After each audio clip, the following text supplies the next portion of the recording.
Muy buenos días a todos. ¿Cómo están? Les agradezco mucho su paciencia en el inicio de la sesión, que estábamos esperando a que tuviéramos un poquitico más de quórum y estarán llegando a lo largo del día. Les agradezco su presencia y el acompañarnos. El foro que tradicionalmente hace la Fundación Derecho a Morir Dignamente en el primer semestre del año tiene como objetivo una revisión desde lo académico de temas que sean relevantes para la temática del derecho a morir dignamente. En esta oportunidad, y como un homenaje a la vida y obra del doctor Juan Mendoza Vega, fallecido a finales del año pasado, quisimos hacer un foro que recogiera los avances y los retos del derecho a morir dignamente en Colombia y que fuera un homenaje para él. El programa que vamos a trabajar en el día de hoy es el siguiente. Tendremos una semblanza del doctor Juan Mendoza Vega, que está a cargo de la doctora Lucy Nieto de Samper, periodista desde hace más de 60 años, con columna en El Tiempo y que pertenece a la Fundación Derecho a Morir Dignamente y que acompañó al doctor Juan Mendoza Vega en muchas de las iniciativas que hemos tenido a lo largo de estos años en la protección del derecho a morir dignamente. Inicialmente teníamos la presentación del contexto internacional del derecho a morir dignamente por parte de la doctora Natalia Silva. Lamentablemente ayer en horas de la noche nos avisó que está incapacitada, entonces vamos a mover el orden del día de tal manera que otro de los miembros de la fundación, que es abogado, pueda hacer la revisión de esa línea internacional, pero la vamos a hacer hacia el final. Iniciaremos entonces, después de la intervención de la doctora Lucy Nieto de Samper, con lo que significa el derecho a morir dignamente en la línea de tiempo colombiana, que va a estar a cargo mío. Posteriormente haremos un receso y vamos a continuación a trabajar dos temas que en este momento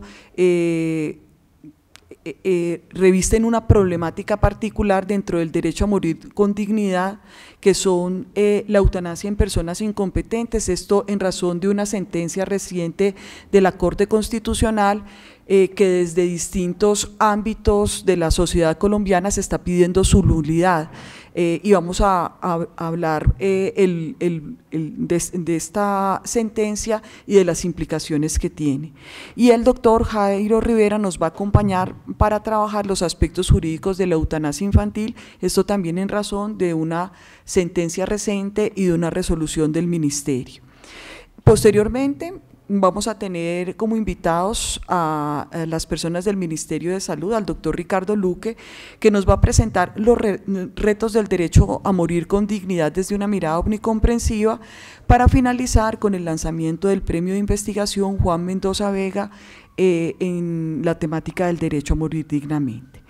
Dicho esto, invito a la señora Lucy Nieto de Samper para que nos acompañe haciendo una semblanza del doctor Juan Mendoza Vega. Buenos días.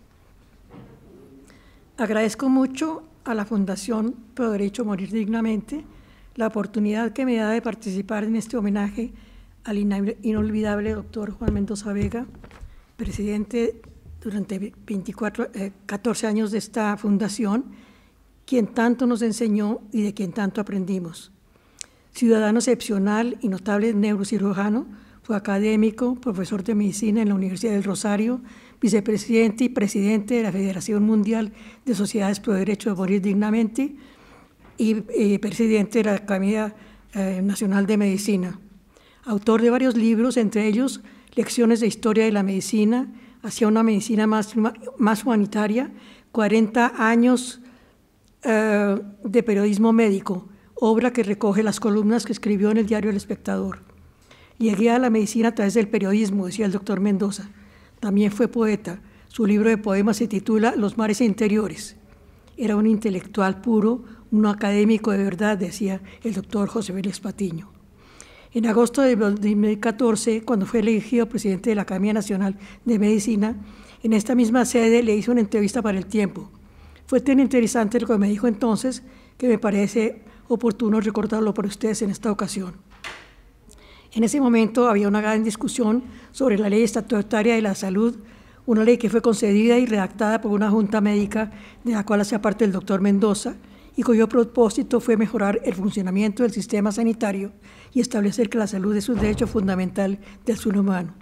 Por sugerencia del doctor Mendoza, en dicha ley quedó establecido que la autonomía de los pacientes que desean tener una muerte digna tiene que ser respetada. La Ley Estatutaria de la Salud, aprobada por el Congreso y avalada por la Corte Constitucional, fue discutida porque introducía cambios fundamentales, porque estableció nuevos enfoques, nuevos procedimientos, nuevos derechos. El doctor Mendoza dijo entonces: la salud ha sido tratada como una mercancía. Existía una norma incompatible con la ley estatutaria y los médicos teníamos que demandarla. Por eso propusimos un sistema de salud centrado en la persona, un sistema en el cual prima el concepto salud, no la enfermedad. Si empezáramos a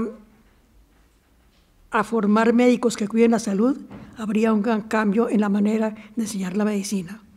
El sistema de salud no debe seguir enfocado en la necesidad de que haya muchos médicos para atender muchas enfermedades. Lo que realmente se necesita es tener más médicos, más bacteriólogos, más enfermeras, evitando que la gente se enferme. Que haya más especialistas no solucionan los problemas de salud, decía el doctor Mendoza. Si más gente se enferma, no habrá ni hospitales, ni médicos, ni centros de salud para atenderlos. Necesitamos que haya menos enfermos. Sé que habrá discusión a propósito, decía, pues hay quienes quieren que el tema de salud no se centre en la prevención, sino que siga centrado en la enfermedad y en el tratamiento, cuando aquí lo que necesitamos es que haya leyes que desarrollen el concepto salud como un derecho del ser humano. La teoría neoliberal de que puede tener salud quien la puede pagar y que no puede pagar el Estado, no puede seguir, porque son tantos los enfermos que no había plata que pudiera pagarlos. Luego el modelo hay que cambiarlo.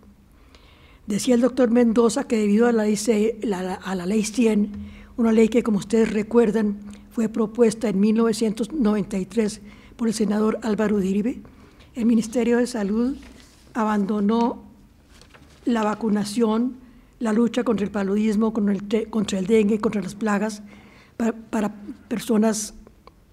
pensar más en más médicos y en más especialistas, en más hospitales, sin reparar que si la gente cada vez se enferma más, nunca habrá suficiente ni médicos, ni hospitales, ni centros de salud para atenderlos. El dinero de la salud debe invertirse en más prevención, en más campañas de vacunación, de nutrición, de autocuidado, antes de tener que ir a un hospital. La salud no es un negocio. El dinero de la salud no debe ser ganancia de nadie, decía el doctor Mendoza. Me contó que nació en Chinacota, norte de Santander. Estudió bachillerato en un colegio de Pamplona que le pareció demasiado rígido. Graduado de bachiller, quiso estudiar medicina, pero su ingreso a la universidad se complicó porque su padre murió y la carrera de medicina era muy costosa y su madre decía no podría pagarla. Acudió a la Universidad Nacional, en donde había 100 cupos disponibles, pero había inscrito 1.160 aspirantes. Aplicó, sin embargo, y le fue bien. Pudo ingresar a la Universidad porque Norte de Santander, su departamento, le ayudó con una beca de 90 pesos mensuales. Como todo estudiante que se respete, el joven Mendoza Vega combinaba el estudio con las protestas. En la tradicional manifestación estudiantil del 8 de junio salió a agitar y a tirar piedra, pero el gobierno del general Gustavo Rojas Pinilla dispersó en forma violenta a los manifestantes y al estudiante Mendoza, que iba en tercero de medicina, le quitaron la beca. Tuvo que dejar de estudiar. Pero dice que un amigo le dio un consejo. Como a usted le gusta escribir, vaya al Espectador y dígale al director que necesita escribir para poder pagar sus estudios. El director, Guillermo Cano, oyó los cuentos del estudiante y le dijo: escriba algo, si me gusta lo publico. La historia que escribió el joven Mendoza sobre la vida de los estudiantes pobres le abrió las puertas del periódico y con noticias, comentarios, ingresó al periodismo. Ya graduado de neurocirujano, siguió escribiendo. Su columna Medicina al Día la publicó El Espectador durante 40 años. Dice que un hecho doloroso le impulsó a ser neurocirujano. Su hermanito menor se rompió la cabeza al caer de una escalera y como en Pamplona no había posibilidad de atenderlo, el niño murió. En memoria de su hermanito, Estudió medicina en la Universidad Nacional y en 1957 se graduó como cirujano. Y en el Hospital de la Ortuga se especializó en neurocirugía con exigentes profesores especializados en Suecia. Como su intención de ejercer en Pamplona no la pudo cumplir porque allá no tenía todo lo que necesita la neurocirugía, ejerció en Bogotá durante 38 años. Me retiré al cumplir 65 años, me dijo. No debemos esperar a que las manos nos retiren. Aunque las manos todavía no me tiemblan, no quise volver a operar. Continuó su vida como académico y como docente. Para ingresar a la Academia de Medicina, el doctor Mendoza Vega presentó un trabajo sobre la muerte. Dice que a raíz de la propuesta de unos médicos ingleses, según la cual la muerte del cerebro es la muerte del ser humano, él quiso estudiar ese tema desde el punto de vista neurológico y después de consultar con líderes religiosos, judíos, mahometanos, cristianos, presentó una ponencia titulada La muerte cerebral es la muerte del individuo. Con esa ponencia impuso en Colombia su concepto sobre la muerte cerebral. En los últimos 15 años de su vida, los dedicó el doctor Mendoza Vega a la Fundación Pro Derecho de a Morir Dignamente. Él decía que se acercó a esta obra que fundó Beatriz Cop de Gómez por sugerencia de su amigo el doctor César Augusto Pantoja. Entonces, dice el doctor Mendoza, empecé a entender el concepto de eutanasia. Es un tema difícil de entender porque los médicos tienden a considerar que su deber es conservar la vida. Claro que nuestro compromiso es con la vida, pero no con cualquier vida, con cualquier clase de vida. A quien está sufriendo de una manera intolerable y ya no es posible poder aliviarlo, no se le puede obligar a seguir viviendo, a seguir sufriendo. Eso es una tortura. Él decía, la muerte digna no es solo la eutanasia, es morir como la persona haya escogido, es decir, con el menor sufrimiento. Y DMD ha asumido la tarea de educar a los colombianos y explicarles cómo es morir dignamente y que morir dignamente es un derecho del ser humano. Y si es necesario, DMD ayuda a que se respete la decisión que ha tomado la persona que va a morir. Él decía también, a pesar de que todos los médicos piensan como yo, a pesar de que todos los médicos no piensan como yo, el derecho a morir dignamente ahora se comprende mucho más. Hace 10 años tocar este tema en la Fundación Santa Fe era armar un problema. ¿Cómo es morir dignamente? Solo lo entendía el médico Roberto Guerra.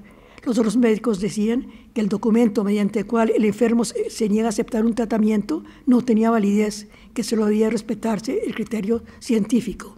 Hoy en la Fundación Santa Fe ese documento existe, lo puede firmar el enfermo grave que no quiera recibir tratamiento y los médicos tienen la obligación de respetarlo. Eso quiere decir que el trabajo de DME ha calado. Hace falta divulgar más los conceptos y promover más la vinculación de las personas a DME.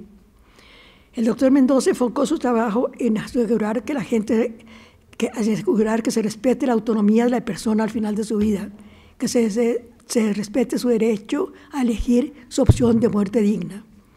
Por invitación del Ministerio de Salud y de la Corte Constitucional, él participó activamente en la elaboración de resoluciones y sentencias mediante las cuales en Colombia son ya una realidad el derecho a la muerte digna, la reglamentación de la eutanasia, la ley de los cuidados intensivos. Y como ya se dijo, fue muy importante su participación en la redacción del estatuto de la ley estatutaria de la salud. Siempre dijo, debe aceptarse que la muerte no es propiedad de alguien. Debe aceptarse que no se puede obligar a las personas a seguir sufriendo porque otros creen que Dios nos envió el sufrimiento.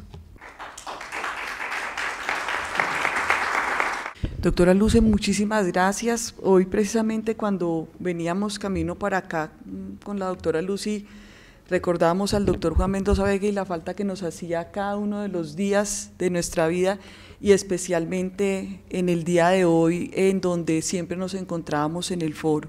Como estoy haciendo el rol de presentador y de conferencista en este momento, pues voy a presentarme. Mi nombre es Ana Isabel Gómez Córdoba. Soy médico pediatra, tengo una especialización en Derecho Médico Sanitario, una especialización en Gerencia en Salud Pública, una maestría en Bioética y un doctorado en Ciencias Jurídicas. Actualmente me desempeño como vicedecano de la Escuela de Medicina y de Ciencias de la Salud y soy el codirector de la especialización de Derecho Médico Sanitario de esta misma universidad. En el día de hoy lo que voy a trabajar con ustedes es el derecho a morir dignamente en una línea de tiempo dentro de Colombia, dentro del contexto del homenaje que le estamos haciendo al doctor Juan Mendoza Vega, maestro de maestros y maestro de todos nosotros. Esta es mi declaración de conflicto de interés. Soy docente de Bioética y Derecho Médico de la Universidad del Rosario, pertenezco al Consejo Directivo de la Fundación Pro Derecho a Morir Dignamente. No tengo ningún vínculo o relación personal o laboral con la industria farmacéutica y las ideas aquí expresadas representan mi pensamiento y no de las instituciones con las que me encuentro vinculada. La construcción del derecho a morir dignamente en el ámbito colombiano tiene muchos actores y posiblemente faltan personas en esta fotografía, pero quisiera hacer un homenaje a algunas de las personas que acompañaron al doctor Juan Mendoza Vega durante su vida o antes de que él iniciara su trabajo con la fundación. Este es el caso de la doctora Beatriz, fundadora de la Fundación Pro Derecho a Morir Dignamente, del padre Llano, de la doctora Lucy, de Guillermo Hoyos, del doctor Esguerra, de Carmenza, del doctor Gaviria, de la doctora Isa, del doctor Fernando Sánchez, del doctor Triana, de la doctora Emilsen, del doctor Galán, por mencionar algunas de las personas que aparecen en esta fotografía. Todos ellos de una u otra manera, desde sus ámbitos de trabajo, contribuyeron a la construcción del derecho a morir con dignidad. Quisiera empezar la revisión de esta línea de tiempo explicando qué significa el derecho a morir dignamente.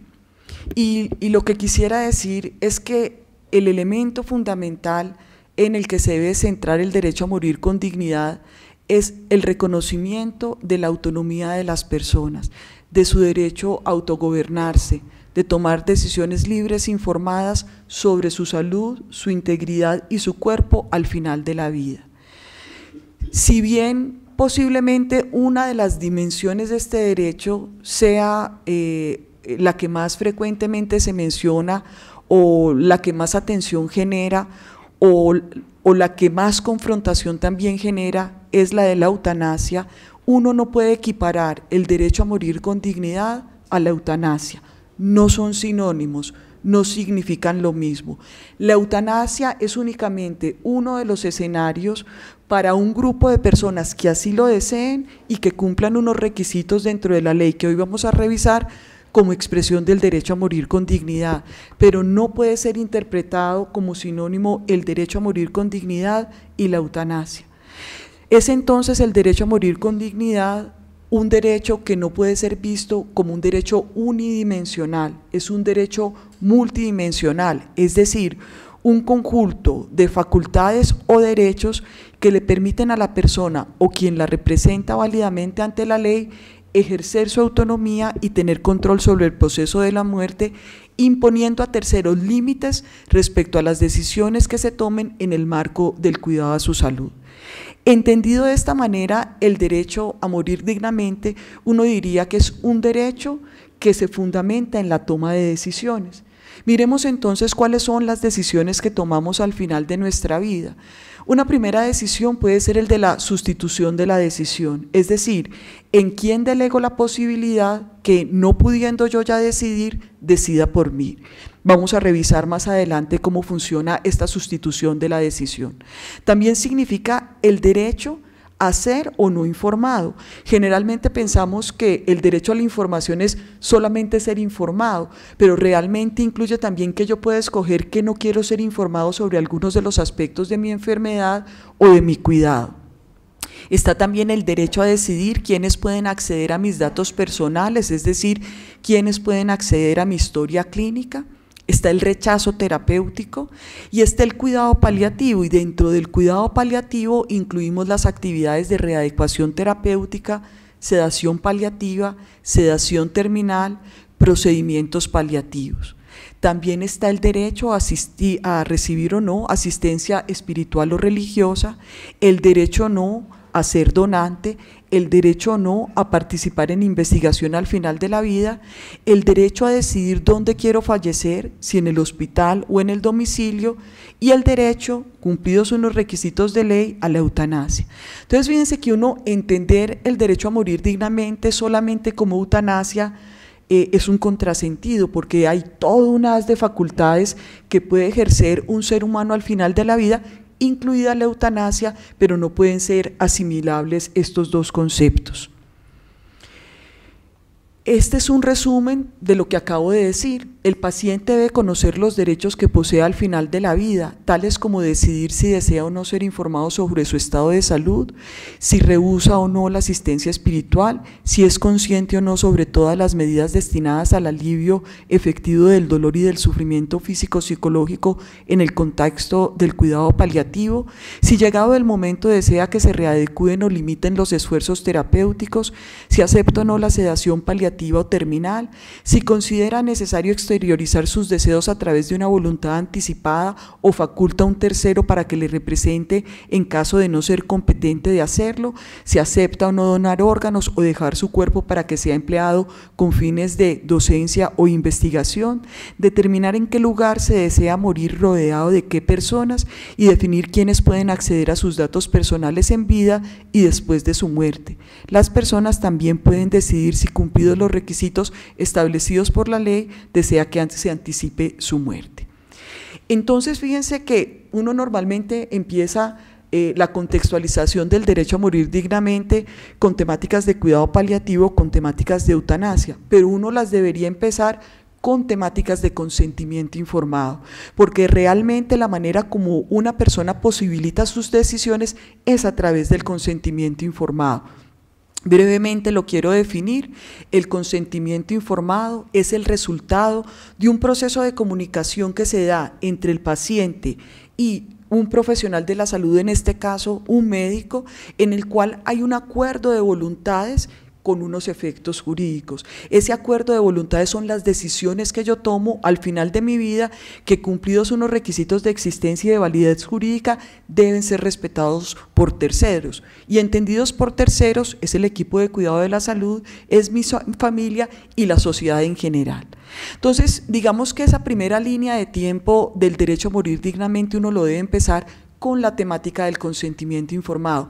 Y fíjense en ustedes el soporte jurídico tan profundo, tan intenso que tiene el consentimiento informado en Colombia, arraigado en tratados internacionales sobre derechos humanos, en derechos protegidos por la Constitución Política Colombiana, en una amplia jurisprudencia de la Corte Constitucional que ha hablado del consentimiento informado como un derecho fundamental independiente de otros derechos protegidos constitucionalmente, de leyes orgánicas y estatutarias en salud, de leyes de deontología profesional como puede ser la ley de ética médica o la ley de enfermería, que se han referido al consentimiento informado, el derecho de consumo en la ley 1480 del 2011 referido a los derechos que tengo a la información sobre productos y servicios de salud, al Código Civil cuando hago referencia a las declaraciones de voluntad, a la evaluación de la competencia, a la representación, en la ley 1306 del 2009 cuando se habla de la discapacidad mental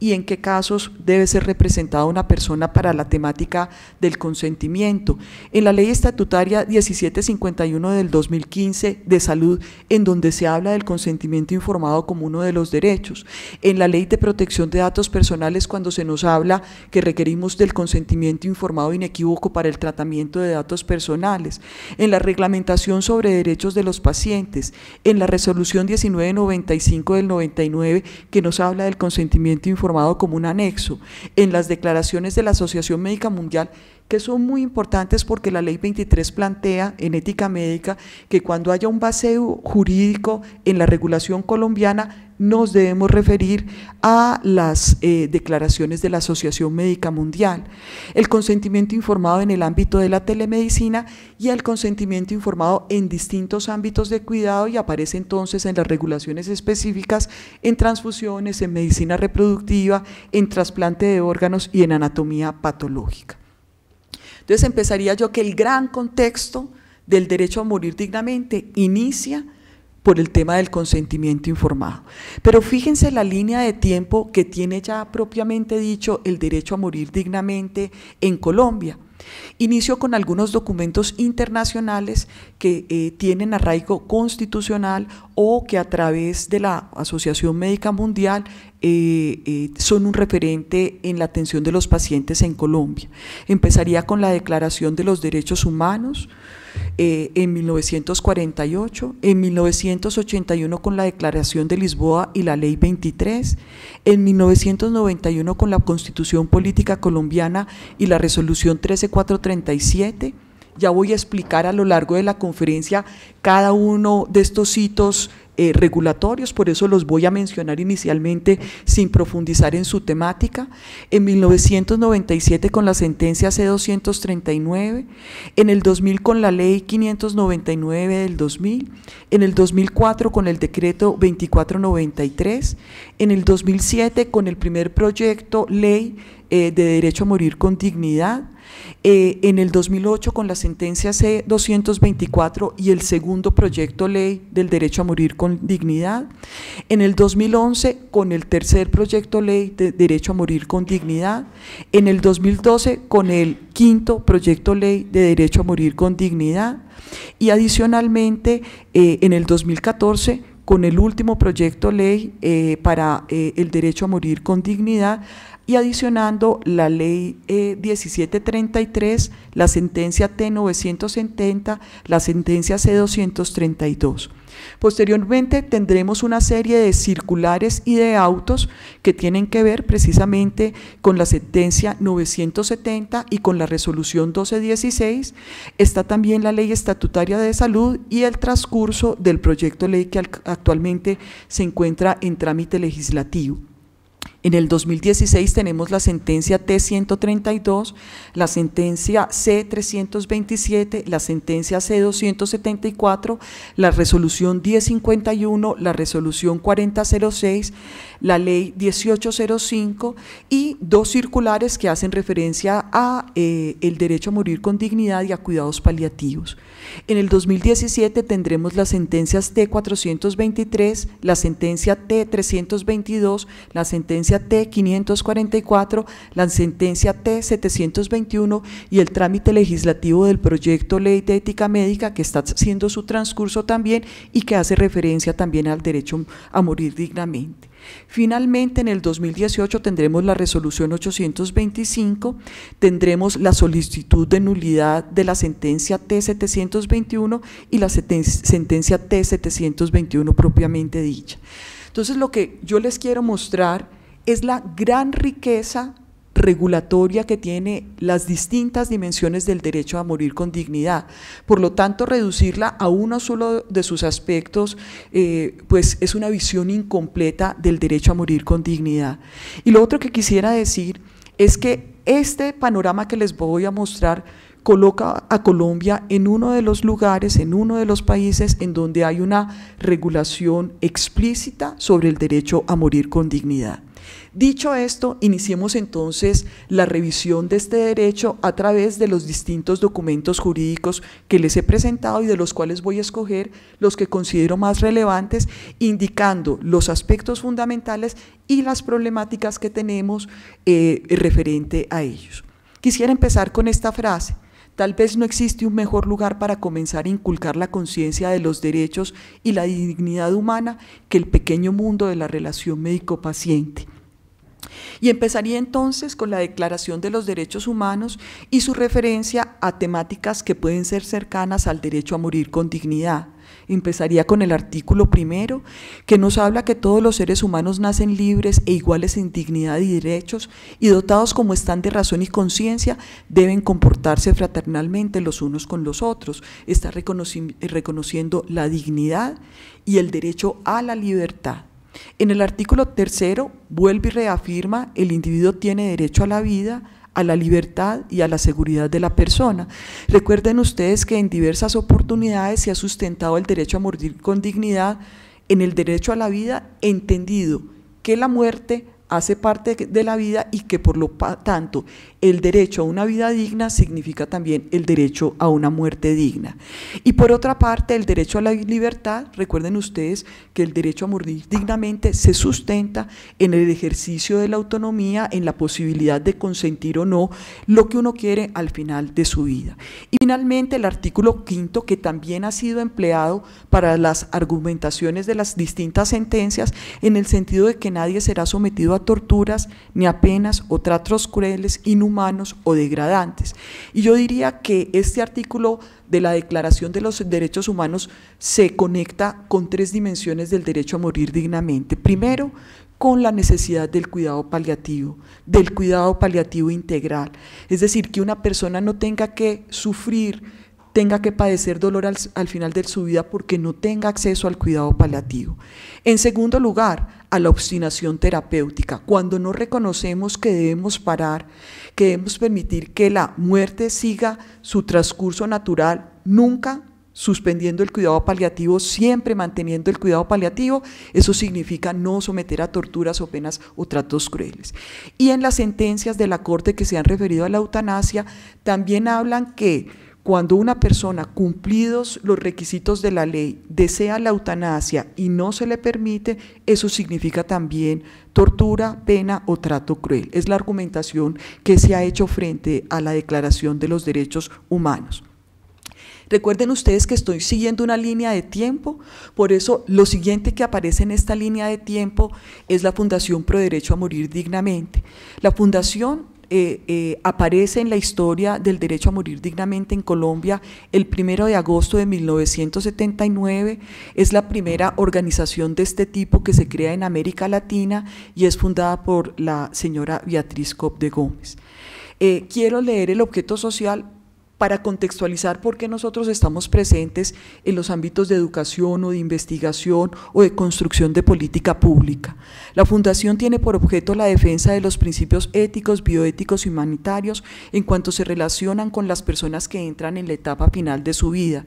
Igualmente en relación con aquellas personas que por enfermedad o accidente llegan a una calidad de vida que ellos mismos juzguen indigna.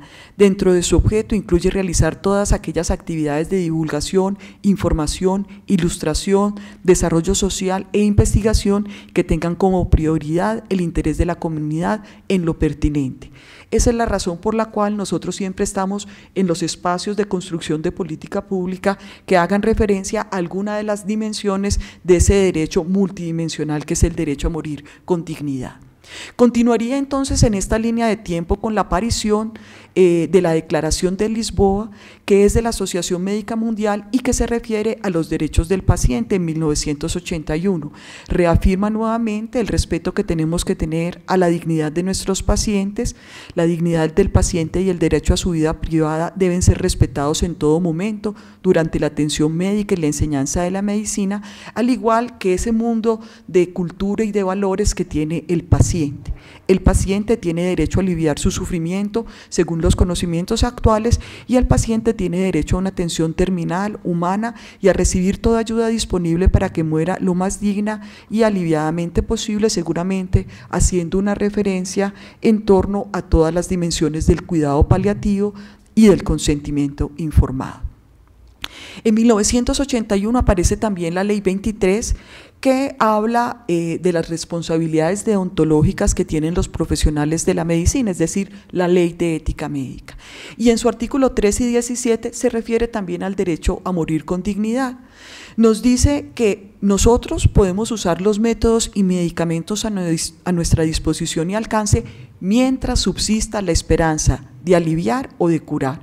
Es decir, nos dice, sus deberes no cesan cuando hay la posibilidad de cura, sus deberes continúan en la esfera del cuidado paliativo cuando hay posibilidad de alivio.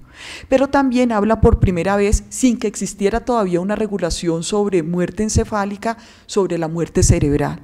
Y nos dice, ustedes tienen que entender que una forma de diagnosticar la muerte es la muerte encefálica. Y cuando esto ocurre, esa persona ya está muerta, a pesar de que esté mantenida con soporte vital. El deber de un profesional es, si esta persona puede ser donante de órganos y ha manifestado su deseo, mantener el soporte vital mientras que se pueda producir la donación. Y una vez la donación se produzca, retirar todas las medidas de soporte vital. Y si la persona no desea ser donante, retirar las medidas de soporte vital. Esto es muy importante entender que una persona que está en muerte encefálica está muerta. Por lo tanto, cuando yo retiro las medidas de soporte vital, no estoy haciendo una readecuación del esfuerzo terapéutico porque se requiere estar vivo para readecuar el esfuerzo terapéutico.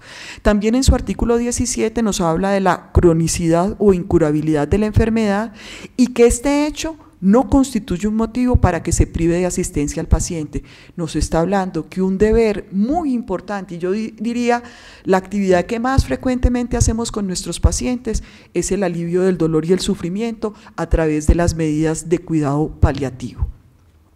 Posteriormente, en el 91, va a aparecer la Constitución Política Colombiana y nos va a hablar en distintos artículos de temas referentes al derecho a morir con dignidad y que han sido utilizados en las sentencias de la Corte. El primero sería el artículo primero. Colombia es un Estado social de derecho organizado en forma de república unitaria, descentralizado, con autonomía de sus entidades territoriales, democrática, participativa y pluralista, fundada en el respeto de la dignidad humana, el trabajo y la solidaridad entre los ciudadanos, de las personas que integran y en la prevalencia del interés general. El primer elemento es que somos una sociedad pluralista, somos un Estado social de derecho pluralista. ¿Esto qué significa?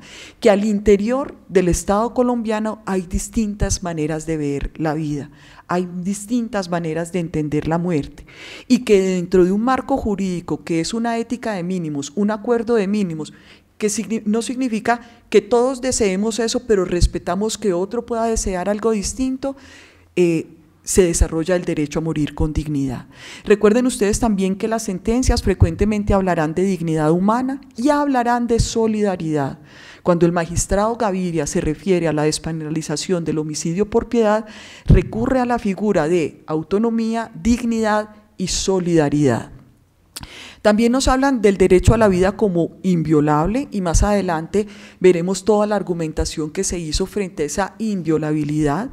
En el artículo 12, nadie será sometido a desaparición forzada, torturas, ni tratos o penas crueles, inhumanos y degradantes. Ya me referí por qué las sentencias han hablado también de este articulado. Y el artículo 16, todas las personas tienen derecho al libre desarrollo de su personalidad sin más limitaciones que las que imponen los derechos de los demás y el orden jurídico. Y esto es muy importante porque nos está hablando que el límite a la autonomía son los derechos de los demás. Por eso, uno de los límites de la autonomía es la objeción de conciencia y más adelante nos vamos a referir a la objeción de conciencia también como uno de los elementos fundamentales del derecho a morir con dignidad. Muy bien. El siguiente elemento que vamos a tener regulatorio es la resolución 13437 del 91, que habla sobre los derechos de los pacientes y crea los comités de ética hospitalaria distintos a los comités de ética en investigación. Y es increíble que ya en el 91 aparezca por primera vez en la regulación colombiana el derecho con nombre propio, porque dice, los pacientes tienen el derecho a morir con dignidad. Y fíjense a qué concepto está asociando el derecho a morir con dignidad, a que se le permita la voluntad, se le respete la voluntad de permitir que el proceso de la muerte siga su curso natural en la fase terminal de su enfermedad. ¿Qué nos está diciendo? Que las personas tienen derecho a que no nos obstinemos o no nos extralimitemos terapéuticamente con ellos. Pero también hay otros elementos de este decálogo que hacen referencia al derecho a morir con dignidad. Por ejemplo, su derecho a que se le preste durante todo el proceso de la enfermedad la mejor asistencia médica disponible, pero respetando los deseos del paciente en caso de enfermedad irreversible. ¿Qué nos está hablando? Nos está hablando del cuidado paliativo, pero también nos está hablando del rechazo terapéutico, la posibilidad que tiene una persona de decir, no quiero que me traten a pesar de que eso podría ser beneficente para mi salud. También nos habla de la posibilidad de recibir o rehusar donación o apoyo espiritual y moral, que son decisiones muy importantes al final de la vida, y finalmente nos habla de su derecho a disfrutar de una comunicación plena y clara con el médico, apropiada a sus condiciones psicológicas y culturales, que le permitan obtener toda la información necesaria respecto a la enfermedad que padece, así como a los procedimientos y tratamientos que se le vayan a practicar y el pronóstico y riesgos de dichos tratamientos. También su derecho a que él, sus familiares o representantes, en caso de inconsciencia o minoría de edad, consientan o rechacen estos procedimientos, dejando expresa constancia bajo la escrita de su decisión. Entonces, fíjense que aquí lo que nos está hablando es del consentimiento informado, que tiene que ser precedido por el respeto al derecho a ser o no informado. Muy bien.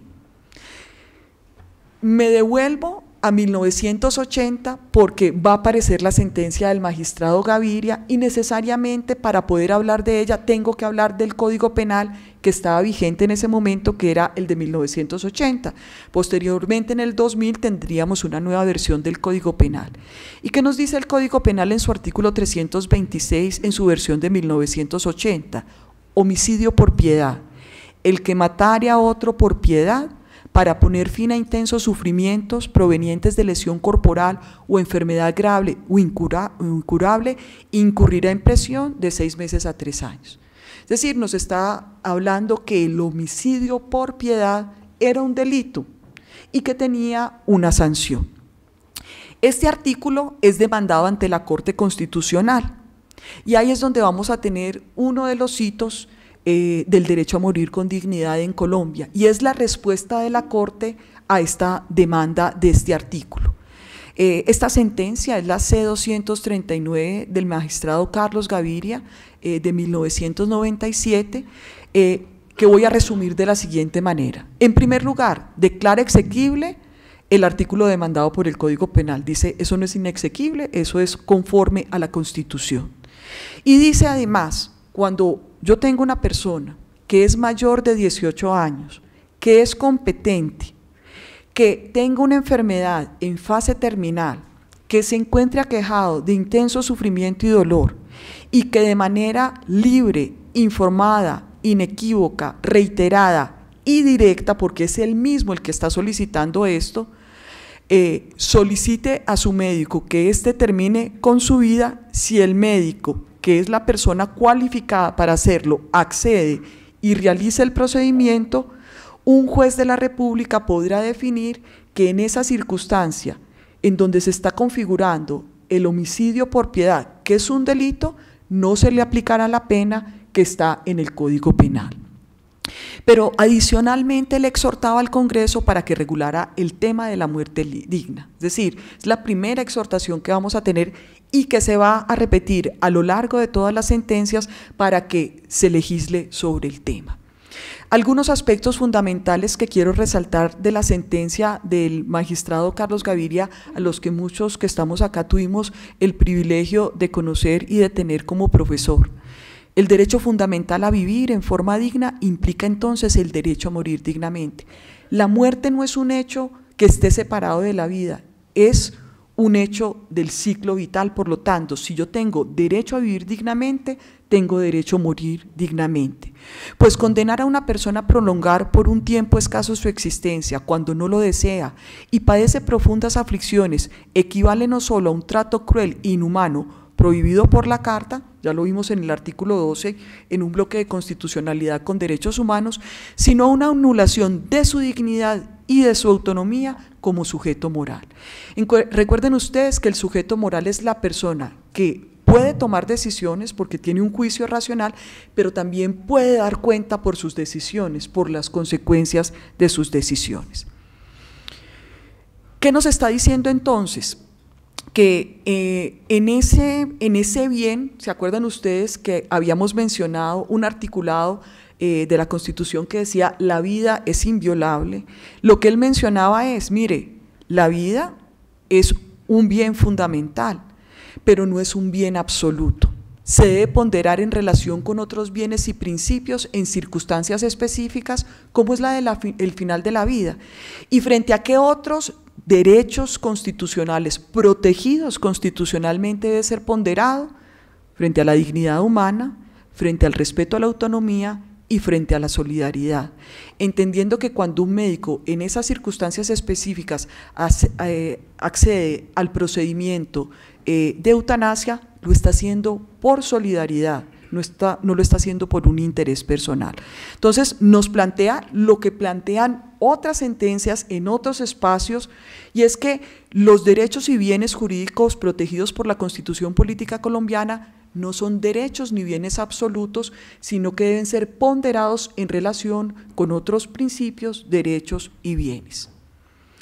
¿Qué otra cosa nos dice el magistrado Gaviria frente a la muerte digna? Como el Estado no es indiferente a la vida humana, sino que tiene el deber de protegerla, es necesario que se establezcan regulaciones legales muy estrictas sobre la manera como debe prestarse el consentimiento y la ayuda al morir, para evitar que en nombre del homicidio por piedad consentido, en consentimiento directo, se elimine a personas que quieren seguir viviendo o que no sufren de intensos dolores producto de enfermedad terminal.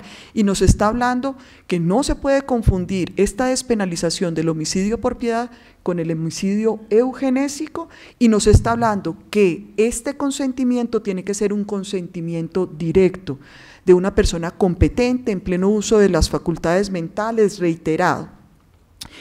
Esas regulaciones deben estar destinadas a asegurar que el consentimiento sea genuino y no el efecto de una depresión momentánea.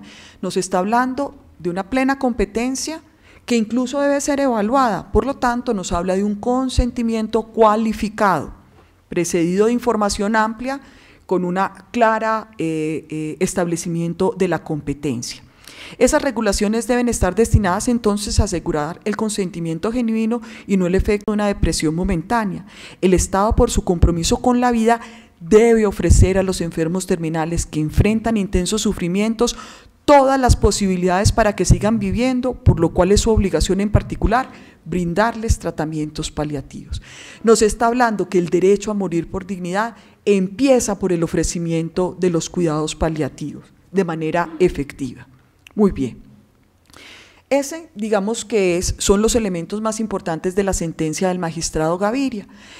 Recuerden ustedes que en el 2000 se modifica la ley 599, por medio de la ley 599, el Código Penal, y en el artículo 106 y 107 vuelven a aparecer nuevamente dos delitos relacionados con actos que pueden estar en el contexto del final de la vida.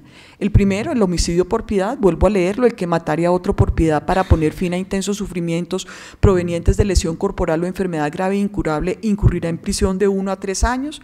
El artículo 107, inducción a la ayuda al suicidio: el que eficazmente induzca a otro al suicidio o le preste ayuda efectiva para su realización incurrirá en prisión de 2 a 6 años. Cuando la inducción o ayuda está dirigida a poner fin a intensos sufrimientos provenientes de lesión corporal o enfermedad grave e incurable, incurrirá en prisión de 1 a 2 años. ¿Aquí qué quiero decir? Que el suicidio asistido sigue siendo un delito en Colombia y está penalizado. No hay ninguna circunstancia que despenalice la ayuda al suicidio. ¿Por qué lo menciono también? Porque los diversos proyectos ley que van a hacer su curso en los siguientes años y que están haciendo su curso han tratado también de buscar la despenalización del suicidio asistido. Sin embargo, en este momento, quien ayude a otro a quitarse su vida está penalizado. Menciono acá también la sentencia C-224 del 2000, 2008, la Corte se declara inhibida para pronunciarse sobre la necesidad de querella frente a la inducción o ayuda al suicidio debido a que la norma parcialmente demandada fue expulsada del ordenamiento durante el trámite de la acción. Por eso el suicidio sigue teniendo pena. Fíjense que nosotros estábamos mencionando en la ley 23 la muerte encefálica, la muerte cerebral, pero es apenas hasta el 2004 con el decreto 2493 donde tenemos una definición de muerte encefálica. Es el hecho biológico que se produce en una persona cuando en forma irreversible se presenta en ella ausencia de las funciones del tallo encefálico comprobada por examen clínico. Esta regulación nos va a mostrar los escenarios en menores de 2 años, mayores de 2 años, cuáles son los signos clínicos que yo tengo que buscar, 7 al menos, para poder determinar la muerte encefálica, cómo este diagnóstico solo lo puede hacer un neurólogo o un neurocirujano o un psicólogo, un neurólogo o un neurocirujano, cómo tengo que buscar la confirmación de estos signos en las siguientes 6 horas y cómo ante duda tengo que utilizar ayudas diagnósticas que me permitan corroborar la muerte encefálica. En estos casos, como ya expliqué, esa persona está muerta y solo hay 2 posibilidades: mantengo las ayudas porque va a ser un donante o retiro las ayudas. Y es muy importante diferenciarlo de la readecuación del esfuerzo terapéutico. En el 2007, en el 2008, en el 2011, en el 2012, en el 2014 y en el 2015 se pasarán diversos proyectos de ley para poder regular el derecho a morir con dignidad, incluida aspectos diferenciales de ese haz de derechos. Quiero mencionar que frente a ellos actualmente está corriendo un proyecto, pero en los años anteriores lo que hemos tenido es una omisión legislativa, es decir, el legislador ha omitido pronunciarse frente a ese tema. Y debo mencionar que la omisión legislativa en muchos países es sancionada. Lamentablemente en Colombia el Ejecutivo no puede sancionar al Legislativo por la omisión legislativa, porque se piensa que una de las funciones del Congreso es decidir qué pasa y qué no pasa en su saber. Así funcionan las cosas acá en Colombia. Pero debo decir que la omisión legislativa produce daño. Y el daño es que estemos regulando temas tan importantes como es la eutanasia infantil, temas tan importantes como es la eutanasia en incompetentes a través de resoluciones, porque hay una sentencia de tutela que lo está ordenando. Esto debería tener una discusión en el ámbito de lo social, una discusión profunda. Es una situación tan compleja en un Estado social de derecho que se merece una ley, que se merece ser abordado a través de una ley. Por eso esperamos que en algún momento podamos tener una ley de derecho a morir con dignidad que sea incluyente, es decir, que reconozca el desarrollo del derecho a morir con dignidad en Colombia y que reconozca las distintas visiones, las distintas ideologías, las distintas expresiones de la autonomía que tienen los colombianos. Quiero mencionar brevemente unas palabras del doctor Juan Mendoza Vega frente a este tema. Juan Mendoza Vega, presidente de la Academia Nacional de Medicina y de la Fundación Pro Derecho a Morir Dignamente, dice que la reglamentación de la eutanasia solo será realidad cuando se entienda que en Colombia no es un país únicamente confesional, sino un Estado que reconoce la diversidad y la pluralidad de opiniones. Y debo decirles, yo soy confesional. A mí mi papá y mi mamá me criaron católica, pero yo entiendo que hay otras personas que pueden pensar distinto a como pienso yo, y que en situaciones extremas de la vida, en donde el sufrimiento puede que no haya sido aliviado por un cuidado efectivo, eficaz, esa posibilidad, que posiblemente es la que ha frenado el desarrollo de un proyecto legislativo que termine en ley, puede ser una opción. ¿Qué espero yo? Que sea en la menor número de posibilidades, que nuestro cuidado paliativo sea tan efectivo, tan integral, tan eficaz, que logre que las personas no tomen esa decisión, pero que haya algunas que en ejercicio de su autonomía lo hagan. Creo que eso es lo que debemos propender en un Estado diverso y plural. Aquí algunas palabras del doctor Juan Mendoza Vega frente al proyecto que apuntan a esto mismo que les estoy diciendo. Pero es muy importante también hablar en este contexto del derecho a morir con dignidad de la objeción de conciencia. Porque una vez aparece la sentencia del magistrado Gaviria, inmediatamente los individuos, médicos y las instituciones con carácter confesional plantean su dilema ético. Y yo creo que nuevamente, en un Estado social de derecho en donde entre todos nos tenemos que entender y respetar, la objeción de conciencia es una figura fundamental que debe ser protegida. Y digamos que la principal tensión que se genera en este momento histórico es si la objeción de conciencia puede ser solo individual o puede ser institucional. Entonces, voy a desarrollar unos temas muy pequeños respecto a la objeción de conciencia. Recuerden ustedes que hay el derecho a tomar decisiones autónomas, pero como todo derecho tiene un límite, y el límite de ese derecho es los derechos de los demás. Por lo tanto, el derecho a la objeción de conciencia en ponderación se opone al derecho a las decisiones autónomas de los individuos. La objeción de conciencia es un derecho fundamental, innominado, y es un mecanismo para proteger la libertad de conciencia y la libertad religiosa, que también son protegidas por el Estado colombiano. Tenemos una amplia jurisprudencia de la Corte Constitucional de la objeción de conciencia y de la libertad de conciencia y religiosa en temáticas de educación, de trabajo, de servicio militar y de salud. Y específicamente en salud se han referido a los temas de la interrupción voluntaria del embarazo y a las temáticas de eutanasia. Hay que entender que, como todo derecho, la objeción de conciencia no es un derecho absoluto, también encuentra sus límites, y los límites es en el derecho de los demás.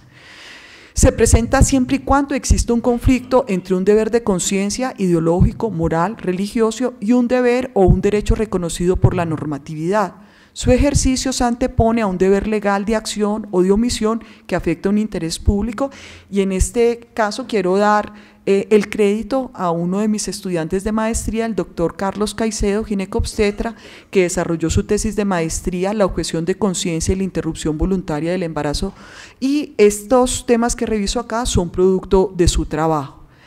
Que en toda esta tensión, si la objeción era individual o la objeción podía ser institucional, pues en términos generales podemos decir que la objeción de conciencia es de personas naturales, es individual.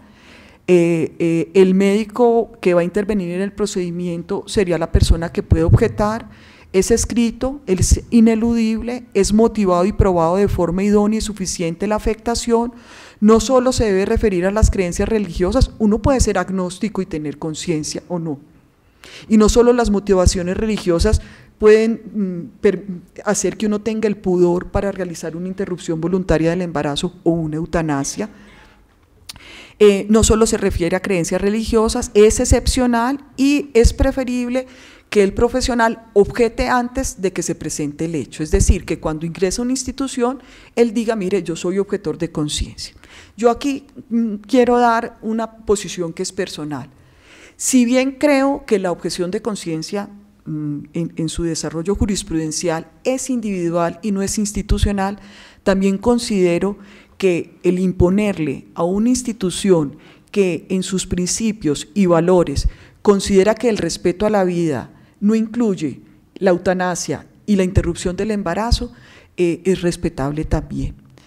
Que siempre se debe ponderar frente al derecho que tenga el paciente, pero que tenemos que encontrar otros mecanismos que, sin que necesariamente sea que todos los profesionales están objetando en conciencia, permita que una institución pueda preservar sus principios y valores. Creo que ahí tenemos un trabajo muy importante en donde logremos balancear esas dos cosas, el respeto a las instituciones y el respeto a las personas, y ahí hay un trabajo que creo que todavía está pendiente. El siguiente hecho que ocurre es que al doctor Juan Mendoza Vega lo nombran presidente de la Federación Mundial de Sociedades por el Derecho a Morir Dignamente, y ejerce esta presidencia entre el 2008 y el 2010, y cito lo que él en su momento dijo: para Colombia y para mí, dijo, este es un honor muy grande, pero también un reto muy grande. El derecho a morir con dignidad, es decir, llegar a los últimos momentos de la vida en pleno control, con toda la autonomía que uno debe tener, debe respetarse, pero no se respeta en el mundo entero. Por eso este nombramiento es más un reconocimiento dado a Colombia que a mí mismo. Esto permite trabajar más intensamente por el derecho a decidir cuándo morir y cómo morir, y realmente lo que se estaba reconociendo no era solamente el trabajo que había hecho el doctor Juan Mendoza Vega, sino el desarrollo que había tenido el derecho a morir con dignidad. Miremos entonces cuáles son estos derechos de las personas al final de la vida y miremos sus hitos regulatorios. Estos derechos aparecen por primera vez en la Ley 1733 del 2014, que regula los servicios de cuidado paliativo para el manejo integral de pacientes con enfermedades terminales, crónicas, degenerativas e irreversibles. Y los derechos que se enuncian son el derecho a la información, el derecho a una segunda opinión, el derecho a participar en forma activa en el proceso de atención y la toma de decisiones en el cuidado paliativo, el derecho a suscribir el documento de voluntad anticipada, el derecho al cuidado paliativo, el derecho de los niños y adolescentes y el derecho de los familiares.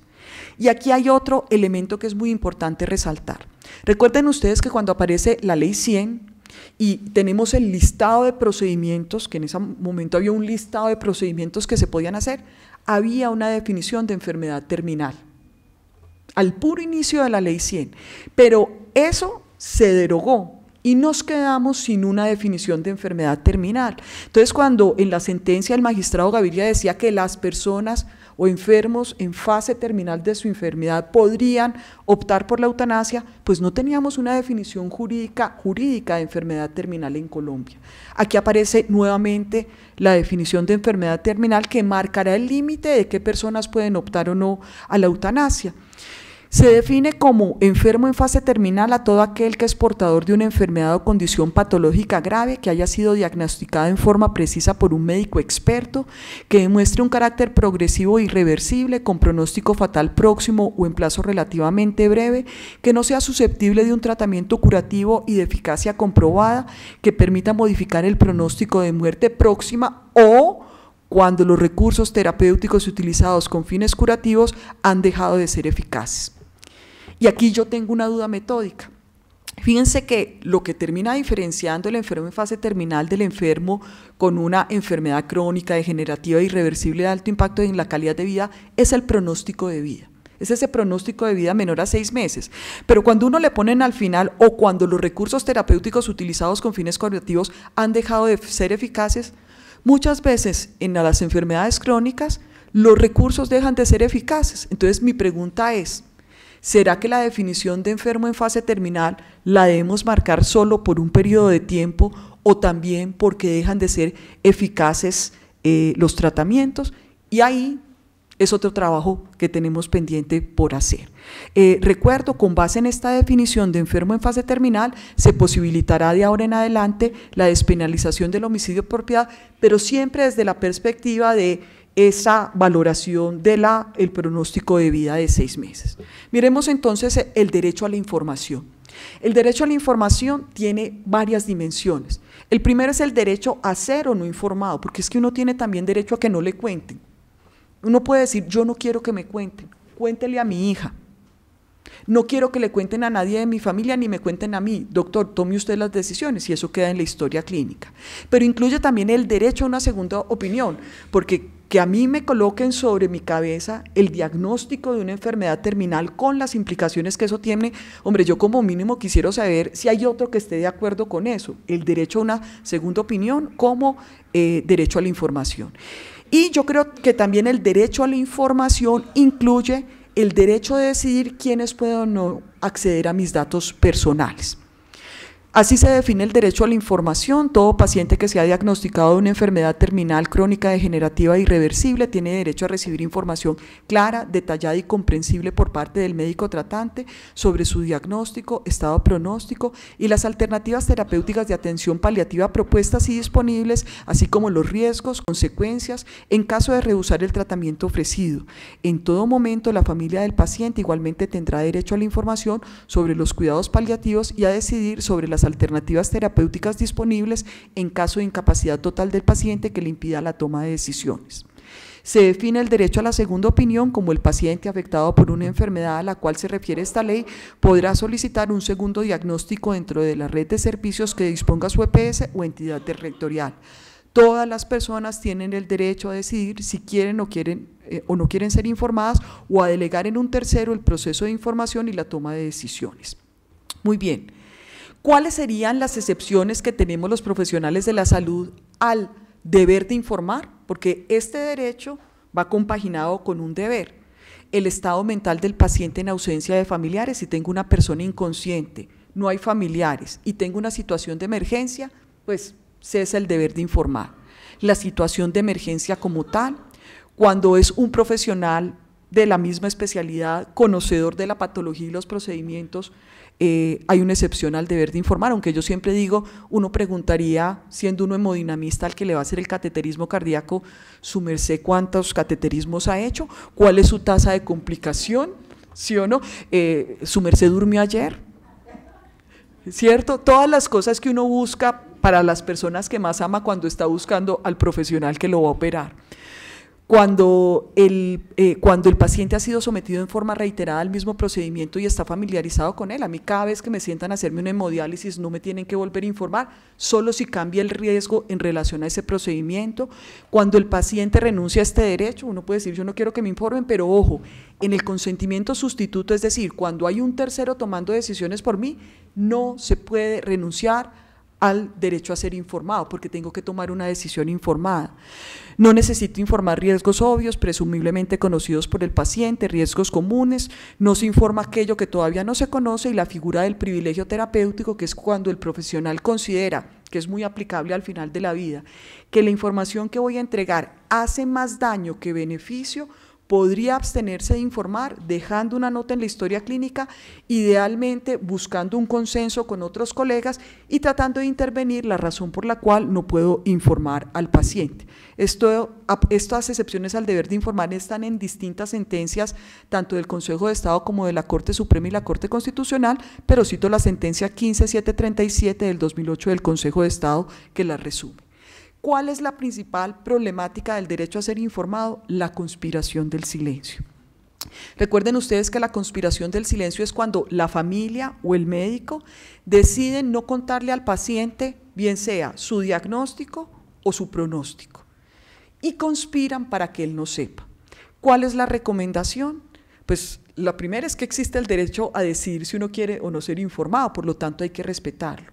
Pero en segundo lugar, parte de la ortotanasia, de la buena muerte, es que uno sepa qué está pasando con uno mismo, que uno pueda arreglar su vida, que uno pueda despedirse, que uno pueda dejar las cosas que uno ha querido en la vida a otras personas, que uno pueda presentar excusas a los que ha ofendido, que uno se pueda poner en paz espiritual si así lo desea. Por lo tanto, la información es fundamental. Otra cosa es que el paciente decida no ser informado, entendiendo que existe la figura del privilegio terapéutico. Como dijimos que otra de las dimensiones del derecho a ser informado es también quién puede entrar a mi información, traigo la Ley 23 de Ética Médica, que en su artículo 38 presenta las excepciones al secreto profesional, es decir, los casos en los que yo podría permitir sin la autorización del paciente que un tercero entre a la información, y frente a este articulado se refirió, y creo que es una de las sentencias paradigmáticas para leer sobre secreto profesional, la sentencia C-264 del 96, que declara exequible pero hace las siguientes aclaraciones. Frente a una de las situaciones en las que uno puede revelar el secreto, que es al enfermo en aquello que estrictamente le concierne o le convenga, pues es una visión muy paternalista del proceso de información. Aquí uno diría que le convenga, sería la figura del privilegio terapéutico, que no le haga daño, pero dice el médico tiene el deber de informar al paciente, pero no tiene la obligación de informar absolutamente todo, porque puede reservarse información que considere que le haga daño solo en la figura de privilegio terapéutico.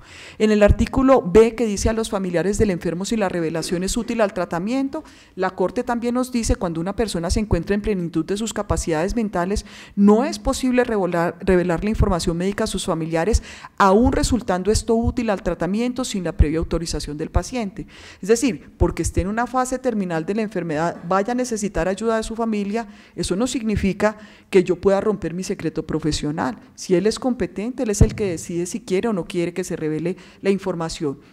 Y finalmente, en el artículo C, a los responsables del paciente cuando se trate de menores de edad o personas mentalmente incapaces, dice que si hay una obligación porque se tiene que habilitar la capacidad decisoria, pero nos habla también que los menores de edad tienen derecho a la intimidad y habrá situaciones en las cuales yo me tengo que reservar información que le pertenece al menor de edad en la esfera de su intimidad, generalmente cuando se trata de menores maduros, y respetar también el derecho a la intimidad que él tiene. Muy bien. Frente al derecho a participar en forma activa en el proceso de atención y la toma de decisiones en el cuidado paliativo, nos dice: todo paciente afectado por enfermedad terminal crónica degenerativa irreversible de alto impacto en la calidad de vida tiene derecho a solicitar libre y espontáneamente la atención integral del cuidado paliativo. Las actividades y servicios integrales del cuidado paliativo se deberán prestar de acuerdo al manual de actividades, intervenciones y procedimientos. Nos define el cuidado paliativo como los cuidados apropiados para el paciente con una enfermedad terminal crónica degenerativa irreversible, donde el control del dolor y otros síntomas requiere, además del apoyo médico, social y espiritual, de apoyo psicológico y familiar durante la enfermedad y el duelo. El objetivo de los cuidados paliativos es lograr la mejor calidad de vida posible para el paciente y su familia. La medicina paliativa afirma la vida y considera el morir como un proceso normal. Y aquí yo tengo también otro interrogante. Yo entiendo que la ley de cuidados paliativos solo se refiere al cuidado paliativo. Entiendo que si los paliativistas tienen un mantra, yo lo podría resumir como: no prolongamos la vida, no acortamos la muerte. Por lo tanto, ellos ideológicamente, epistemológicamente, no hacen eutanasia. Pero tenemos un problema, y es que los que generalmente informan al paciente sobre sus derechos en esta fase de la vida suelen ser los paliativistas. Entonces yo diría que si bien ellos no deben hacer la eutanasia porque es contraria a la razón de ser del cuidado paliativo, como está planteado el cuidado paliativo, sí tienen el deber de informar la totalidad de las facultades y que el paciente libremente pueda decidir, porque si no, ¿quién lo va a informar? ¿Se entera por la prensa, por los medios de comunicación? Entonces, la observación que yo siempre tengo con los amigos paliativistas, a los que aprecio profundamente, es que creo que deben incluir dentro del proceso de información la totalidad de facultades que están en ese derecho multidimensional. Muy bien. Aquí quiero plantear una problemática frente al desarrollo del derecho a morir con dignidad, y agradezco profundamente a la presidenta de la Asociación de Cuidados Paliativos, la doctora Claudia Vitrago, colega y amiga, que me envió el anuario del Observatorio Colombiano de Cuidados Paliativos del 2016, que en sus conclusiones dice lo siguiente: la alta carga de la enfermedad crónica que existe en Colombia obliga al país a contar con numerosas instituciones que presten servicios de cuidados paliativos. A pesar del incremento de la oferta, en esa época se habría incrementado un 500% respecto a la oferta inicial, esta sigue siendo escasa para la demanda: 0.44 paliativistas por 10.000 habitantes. Los cuidados paliativos requieren para su desarrollo la existencia de políticas públicas en las que se exprese la intención de los entes gubernamentales de consolidar y gestionar programas de prestación de servicios en dicha área. Los cuidados paliativos pediátricos en Colombia tienen un pobre desarrollo. En la actualidad no se cuenta con ofertas académicas específicas para la formación de pediatras y otros profesionales en el tema. Es importante establecer la carga de la enfermedad que se presenta en la edad pediátrica y las cuales son plausibles de cuidados paliativos. Entonces, si uno quiere de verdad desarrollar el derecho a morir dignamente, no es solo un tema regulatorio, es un tema de desarrollar la infraestructura, el recurso humano, el acceso a los servicios, las redes integradas, los procesos que permitan el acceso efectivo al cuidado paliativo. Frente a los derechos de los niños y los adolescentes, nos dice: si el paciente que quiere cuidados paliativos es un niño o niña menor de 14 años, serán sus padres o adultos responsables de su cuidado quien elevará la solicitud. Si el paciente es un adolescente entre 14 y 18, él será consultado, es decir, asentimiento. Pero aquí la observación que yo tengo es que difiere completamente de la posición del Código de Infancia y Adolescencia, en donde nos plantea que de los 0 a los 12 son niños y niñas, de los 12 hasta antes de los 18 son adolescentes, y que uno empezaría a explorar esa capacidad de asentir de una manera racional a partir de los 12 años, y que incluso tenemos toda una línea jurisprudencial en menores de edad en temáticas de reasignación de género, en donde nos dicen que cuando un procedimiento es grave, es importante, tiene alto impacto para la calidad de vida, el menor debe ser consultado desde los 7 años. Entonces uno dice, perdóneme, si uno ha pasado por una enfermedad crónica, si está en la fase terminal de su enfermedad, Inclusive la maduración es distinta a un niño de su misma edad. Luego, colocarlo en los 14 años, la posibilidad de participar en las tomas de readecuación de esfuerzo terapéutico, yo lo cuestiono, pero así es como está. Derechos de los familiares. Si se trata de un paciente adulto que está inconsciente o en estado de coma, la decisión sobre el cuidado paliativo la tomará su cónyuge e hijos mayores, faltando estos sus padres, seguidos de sus familiares más cercanos por consanguinidad. Y aquí también tengo una observación, y es que cuando uno ve el orden jerárquico que se establece en la ley de trasplante o en el Código Civil, pues no nos habla del cónyuge e hijos, sino que los va poniendo en orden. Si bien uno debe propiciar que en el final de la vida no haya fricciones, pues hay una claridad sobre cómo debe ser la línea que no está expresada en la ley de cuidados paliativos.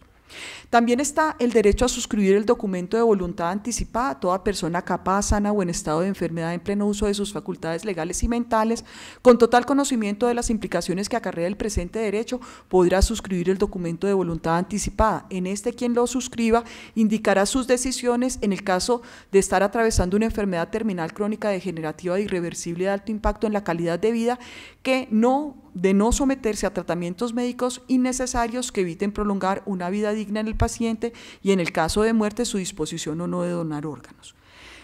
Paralelamente, en el 2014 teníamos la sentencia C-233 que nos decía: la voluntad anticipada es un documento que presenta similitudes con la figura del consentimiento informado en el sentido que garantiza la autonomía de la persona expresada de manera libre, consciente, informada y con plena capacidad para ello. Más adelante voy a retomar la resolución que regula las voluntades anticipadas, que es un poco más adelante en el tiempo, pero ¿qué debo decir frente a las voluntades anticipadas? Son consentimientos directos proyectados en el tiempo. Simplemente es que yo preveo qué va a suceder, que posiblemente yo no sea competente para decidir, y dejo en un documento qué es lo que quiero que hagan conmigo. Luego, el representante legal no puede cambiar la voluntad anticipada. Es lo que yo haya dicho, lo que él tiene que hacer respetar, y es lo que tiene que respetar la institución y los profesionales de la salud. En ese sentido, quiero recordar que uno de los trabajos más importantes que ha desarrollado desde hace muchos años la Fundación Pro Derecho a Morir Dignamente es precisamente cuidar las voluntades anticipadas de los colombianos, propiciar que los colombianos hagan voluntades anticipadas y hacer respetar esas voluntades anticipadas al final de la vida. Y las voluntades anticipadas, como consentimiento proyectado en el tiempo que son, tienen objetos jurídicos lícitos en Colombia, como son la decisión sobre si quiero o no quiero atención intrahospitalaria, si quiero o no quiero el cuidado paliativo y el ámbito en donde éste se pueda prestar, casa o hospital, la posibilidad de doble efecto, la posibilidad de sedación terminal y paliativa, y la eutanasia. Recuerden ustedes que son dos documentos distintos. Los 4 primeros son el objeto de una de las voluntades, y el segundo, que es el de la eutanasia, va en otro documento, y lo que nosotros esperamos es que nuestros afiliados no firmen los dos, firmen lo que ellos quieran firmar. Si quieren solo el primero, y eso es lo que hacemos respetar. Si quieren solo el segundo, ese es el que hacemos respetar, y si quieren los dos, hacemos respetar los dos. Otras decisiones. ¿Cuáles son los lugares donde mueren las personas? Históricamente morimos en la casa, después empezamos a morir en los hospitales y luego volvimos a morir en la casa. Pero definitivamente es una decisión del paciente y su familia, porque recuerden ustedes que para brindar el cuidado paliativo en el ámbito domiciliario, y aquí tengo a la doctora Julieta Moreno, que ha trabajado tanto el tema del cuidado paliativo en el ámbito domiciliario, requiero de la conjunción de la familia, porque es un trabajo en equipo. Luego, es muy doloroso cuando las familias, sin una motivación profunda, niegan la posibilidad de que el paciente esté en el domicilio para morir. Es entendible, pero tiene que tener unas motivaciones muy profundas para que una persona que está deseando morir en su casa no se le permita morir en su casa, y para mí sería una forma de mala muerte, de distanasia. A la trascendencia del morir no podemos responder con la indignidad de una muerte cruel, prolongada, secuestrada, lejos de las personas y las cosas queridas. Aquí hay un paralelo entre lo que significa el final de la vida, la enfermedad en fase terminal en el hospital y en el hogar. En el hospital hay escasos beneficios terapéuticos, despersonalización del proceso de morir, muchas veces sin que sea el deseo de los profesionales, porque es que esto no es motivado, no es con dolo. hay abandono, porque si usted tiene una cantidad de pacientes en los que todavía puede hacer cosas curativas, hay una carga de trabajo, pues terminamos dedicándonos más a esos pacientes que a los pacientes que requieren el cuidado paliativo. Existe un mayor riesgo de muerte prolongada y con dolor, hay aumento de los costos en la atención, se vulnera más frecuentemente la autonomía, hay inadecuados procesos de comunicación y se medicaliza el proceso de morir. En el hogar es un lugar de descanso, alimentación, amor, encuentro con lo cotidiano, con los seres queridos, hay menores costos en la atención, sin que eso signifique menor calidad, sino que es todos los costos que se ahorran porque no nos encarnizamos o extralimitamos en el esfuerzo terapéutico, hay una mejor calidad de vida en la fase terminal, hay respeto a la autonomía, hay posibilidad de respeto a las costumbres, yo me baño cuando quiero, yo duermo cuando quiero, yo como cuando quiero, yo digo quién quiero que me visite, quién no quiero que me visite, y hay un mayor bienestar psicológico y físico del paciente. Entonces, definitivamente, esta es otra temática del derecho a morir dignamente que es muy importante trabajar, que es todo el desarrollo de los cuidados paliativos.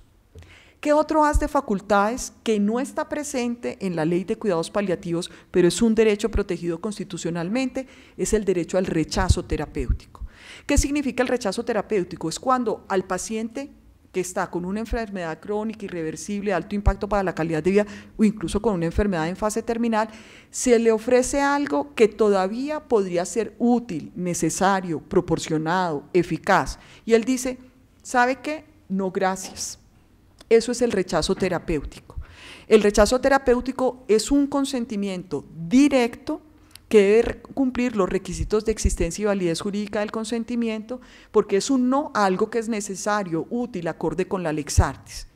Dos cosas importantes: los representantes legales de menores de edad no pueden hacer rechazo terapéutico. Y en segundo lugar, los representantes legales de mayores de edad no pueden hacer rechazo terapéutico a no ser que exista una voluntad anticipada en la que uno esté diciendo una posibilidad de rechazo terapéutico. O sea, el único que puede decir que no a algo que es útil, beneficente, es el propio paciente. Y si él deja una voluntad anticipada en ese sentido, se hace respetar, pero por consentimiento indirecto o por representación no se puede hacer rechazo terapéutico. ¿Los menores maduros pueden hacer rechazo terapéutico? Y esa es una pregunta que era fácil de responder hasta la sentencia de eutanasia infantil, porque teníamos dos sentencias, que era la sentencia 474 del 96 y la sentencia C-131 del 2014, que es el consentimiento orientado al futuro. Y hay una sentencia que me hace falta ahí. Son dos casos de dos menores maduros, que ante un tratamiento, uno era una transfusión sanguínea y el otro era la amputación de una extremidad por un caso de un sarcoma. Los dos dicen, no me dejo amputar, no dejo que me transfundan porque soy testigo de Jehová.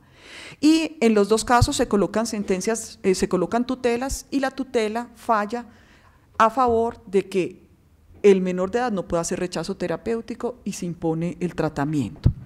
Adicionalmente, la sentencia C-131 del 2014, consentimiento orientado al futuro, dice: se debe proteger las decisiones que mejor preserve la integridad de las condiciones físicas necesarias para la persona que aún no cuenta con la autonomía suficiente para tomar decisiones sobre su propia vida y salud pueda decidir cómo va a ejercer dicha libertad en el futuro. Eso significa que en menores de edad yo protejo la vida y la integridad de tal manera que él pueda llegar a convertirse en un mayor de edad que pueda hacer lo que quiera.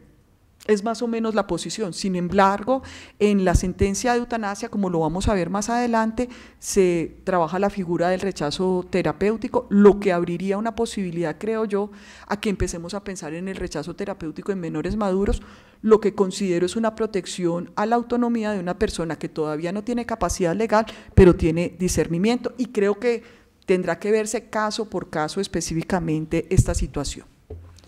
Siguiente decisión que tomamos al final de la vida: la readecuación del esfuerzo terapéutico, que se fundamenta en tres conceptos: el mejor interés del paciente, la no maleficencia, la futilidad y los actos innecesarios. Recuerden que el mejor interés del paciente es que yo solo puedo hacer aquellas cosas o que promueven la salud, previenen la enfermedad, diagnostican, tratan, rehabilitan o hacen cuidado paliativo de las personas cuando están enfermas. Y que adicionalmente, cuando hago todas esas cosas, tengo que pensar siempre en términos de proporcionalidad. esto que voy a hacer, que siempre tiene un riesgo, es proporcional a la calidad de vida, es proporcional a la esperanza de vida, y finalmente pensar qué sucede con las personas cuando hacemos las intervenciones clínicas. Tienen la oportunidad de satisfacer intereses futuros o desarrollar la capacidad de autodeterminación, tienen la posibilidad de alcanzar una mínima capacidad cognitiva funcional en relación con su entorno, tienen la posibilidad de alcanzar capacidades para su vida, una vida considerada como humana. Principio de no maleficencia, recuerden ustedes que no debemos hacer acciones que sean inseguras, que su efectividad no tenga una evidencia suficiente, que su balance riesgo-beneficio sea negativo, que estén contraindicadas, que no tengan una indicación adecuada, que sean fútiles, inútiles para facilitar la protección, promoción o recuperación de la salud, que lesionen la intimidad, que sean deficitarias en la información necesaria para la toma de decisiones, que quebranten la confidencialidad, que contribuyan a la estigmatización, que produzcan perjuicios sociales o económicos no adecuadamente justificados por el beneficio individual o social. Esas son distintas dimensiones de no maleficencia. Y proporcionalidad, que es otro elemento muy importante para la readecuación. Yo siempre tengo que comparar el beneficio y la utilidad con el riesgo, el grado de dificultad, los gastos, las posibilidades de aplicación y la futilidad, y siempre debo buscar acciones que tengan un beneficio neto.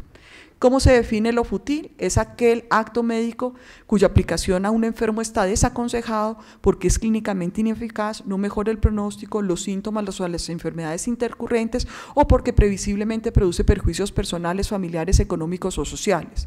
Un tratamiento es fútil cuando no consigue el objetivo fisiológico deseado y no existe, por lo tanto, obligación de hacerlo.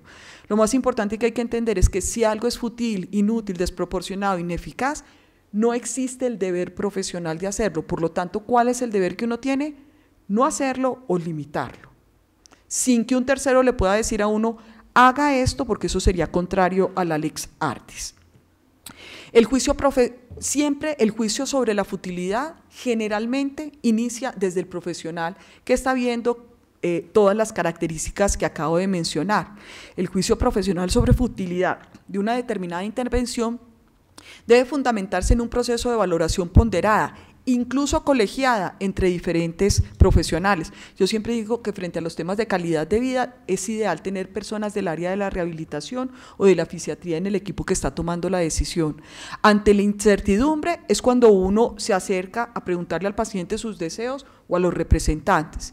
Y si persiste la incertidumbre o existen discrepancias irresolubles, se debe recurrir a los comités de ética hospitalaria para tomar las decisiones de readecuación de esfuerzo terapéutico, para sustentarlas, porque ellos no son decisorios. La readecuación del esfuerzo terapéutico o limitación del esfuerzo terapéutico tiene distintas denominaciones: limitación de terapias de soporte vital, no vitral, a pesar de que me gustan mucho los vitrales, es vital, limitación del esfuerzo terapéutico, adecuación del tratamiento de soporte vital, adecuación de medidas terapéuticas, adecuación del esfuerzo terapéutico, omisión o retirada de tratamientos de soporte vital. ¿Cómo se puede definir? Es la retirada o no instauración de una medida de soporte vital o de cualquier otra intervención que, dado el mal pronóstico de la persona en términos de cantidad y calidad de vidas futuras, constituye a juicio de los profesionales sanitarios implicados algo fútil que solo contribuye a prolongar en el tiempo una situación clínica carente de expectativas razonables de medicina. Nunca se debe denominar eutanasia pasiva. No es eutanasia pasiva, porque uno frente a la eutanasia hace objeción de conciencia, pero frente a la readecuación del esfuerzo terapéutico, que es no hacer algo que es contrario a la evidencia científica, a la lex artis, que produce daño, que es desproporcionado, que es inseguro, uno tiene el deber de abstenerse. Yo sigo pensando que es increíble que haya tenido que ser incluido en una ley de cuidados paliativos el derecho que tienen las personas a la readecuación del esfuerzo terapéutico. Eso es como decir que las personas tienen derecho a que se manejen sus patologías acorde con la evidencia científica. En ningún otro lado hay que decir eso, pero a nosotros nos queda muy difícil pasar a dar como profesionales. Si se continuara con estas medidas, lo único que se lograría es mantener la vida biológica, pero sin ninguna posibilidad de recuperación funcional del paciente. Dejamos paso a que la enfermedad termine con la vida del paciente. Es la enfermedad la que produce la muerte del enfermo y no la intervención del médico. Limitar una terapia no significa finalizar el esfuerzo por tratar a este paciente, únicamente se reorientan los objetivos y nunca limitamos aquello que alivia el dolor y el sufrimiento, no se limita el cuidado paliativo. Muy bien. 3 formas de readecuar el esfuerzo terapéutico: suprimir, suspender o retirar, no iniciar o mantener algo nuevo, o restringir sería reducir, disminuir o acortar el suministro de algún medio de tratamiento. Siempre debemos estar atentos a las consideraciones de la Lex Artis. Es muy importante que la idea de la readecuación no es pedirle permiso al paciente o a su representante si uno puede readecuar, porque es una decisión médica, pero como ustedes recuerdan, nosotros tenemos el deber de informar. Lo que sí tenemos es que informar cómo va evolucionando la patología, la esperanza de vida, el pronóstico, por qué consideramos que determinadas medidas no las iniciaríamos y por qué vamos a retirar determinadas medidas. De ahí que el proceso de comunicación y de formación en malas noticias, en comunicación de malas noticias, es muy importante. Recuerden ustedes que va desde retirar una medida de soporte vital hasta no seguirle haciendo los gases arteriales, tomándole la glicemia. Uno se muere perfectamente diagnosticado sin que eso tenga una utilidad en términos de cuidado paliativo. Las que más frecuentemente se limitan son la ventilación asistida, el uso de medicamentos vasoactivos, las órdenes de no reanimación. Las menos frecuentes, pero que no muchas veces, pero en algunos casos muy específicos debemos recurrir a ellas, son la hidratación y la alimentación artificial. Como estas decisiones socialmente son muy difíciles de tomar, el ideal es tomarla en el ámbito de los comités de ética hospitalaria con expertos en el tema, en los que se juzgue que evidentemente esa sería la última posibilidad para no seguir obstinándonos con el paciente, procurando siempre que haya sedación, que el paciente no tenga una percepción de lo que sucede. Otras formas de cuidado paliativo sobre las que tomamos decisión son la de sedación terminal y paliativa y las órdenes de no reanimación. Recuerden ustedes que la sedación terminal y paliativa, como son procedimientos, requieren de consentimiento informado del paciente o de su representante o a través de una voluntad anticipada.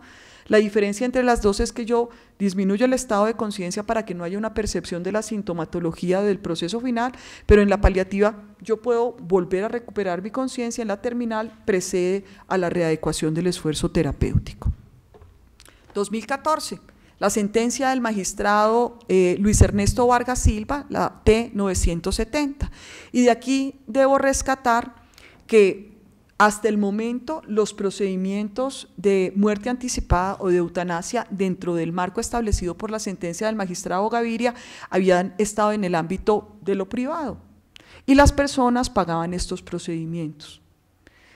Y una persona dice, yo tengo derecho a que dentro del sistema de salud colombiano mi EPS me cubra el procedimiento eutanásico y coloca una acción de tutela. La paciente fallece, pero en todo caso el magistrado Vargas considera que es fundamental pronunciarse sobre este hecho cumplido y ordena al ministerio crear los comités interdisciplinarios de los que trata la sentencia y a crear un protocolo médico que se le pueda sugerir a los médicos para el procedimiento eutanásico. Consideraciones de la Corte, y aquí está la propiedad intelectual del doctor Luque, extraído de la presentación de contextualización para el grupo de expertos del doctor Ricardo Luque, que en su momento debió trabajar esta temática. Había un hecho superado, un daño consumado, pero fundamentado en uno de los artículos de la Constitución Política y de Derechos Humanos, que es el equivalente al trato con el inhumano prohibido por la Carta. Se fundamenta la creación de estos comités y la expedición del protocolo. Vuelve y juega, pide que haya un consentimiento de una persona competente que libremente solicite esto, que tenga capacidad intelectual suficiente. Quien debe hacer el procedimiento es el médico y debe haber una enfermedad en fase terminal y hay un procedimiento en el cual uno tiene que asegurar que efectivamente esté en fase terminal, que efectivamente sea competente y que efectivamente se le haya ofrecido de manera efectiva el cuidado paliativo. Si la persona lo rechaza es otra cosa, para de ahí pasar al comité interdisciplinar.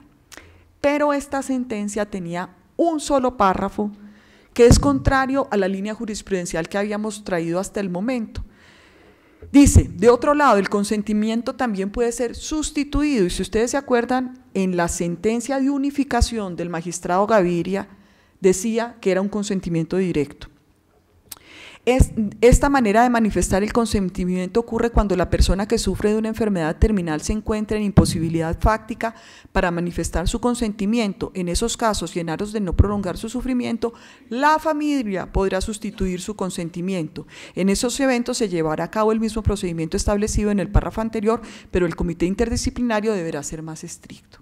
Entonces, la pregunta que uno se hace acá es, ¿será que a través de una sentencia de tutela yo puedo abrir esta puerta versus una sentencia de unificación?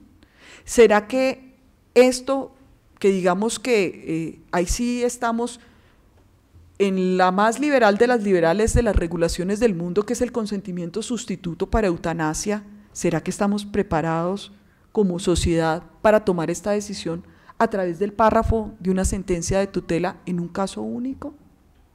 Digamos que esto quedó de esta manera y aparece la resolución 4006 del 2016 que crea el Comité Interno del Ministerio de Salud y Protección Social con la función de vigilar los procedimientos que hagan efectivo el derecho a morir con dignidad y recibir los reportes sobre eutanasia que se practique en el país, y aparece la resolución 1216 de 2015, determinación anticipada de la vida, en donde los elementos fundamentales son los siguientes: el derecho fundamental a vivir en forma digna implica el derecho fundamental a morir con dignidad, se crean los comités científicos interdisciplinarios para el derecho a morir con dignidad, dice cómo se deben conformar, sus funciones, y lo que tienen es la función de dar una seguridad jurídica al acto eutanásico que va a realizar un profesional de la salud para que pueda ser despenalizado el acto eutanásico.